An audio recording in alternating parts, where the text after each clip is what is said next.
Saat ini masih sedikit penyintas COVID-19 yang secara sukarela mendonorkan plasma konvalesen.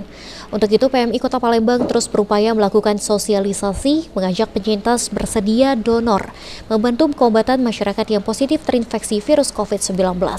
Bagi penyintas yang memenuhi persyaratan, diharapkan secara sukarela mendonorkan plasma konvalesen sehingga semakin banyak pasien COVID-19 yang dapat diselamatkan jiwanya. Satu bulannya hampir 7.000 kantong. Oleh karena itu kita bekerja sama dengan banyak instansi, dibantu juga dengan banyak organisasi. Kita terus menggalang bantuan untuk memenuhi kebutuhan darah. Tapi alhamdulillah sampai dengan sekarang setiap warga yang membutuhkan darah itu bisa kita kecukupi. Dan dalam plasma darah terdapat antibodi yang muncul sebagai respon tubuh ketika terinfeksi suatu virus atau bakteri, termasuk virus corona. Manfaatan plasma konvalesen penyintas merupakan salah satu metode imunisasi pasif yang dilakukan dengan memberikan plasma kepada pasien COVID-19 yang sedang menjalani perawatan di rumah sakit.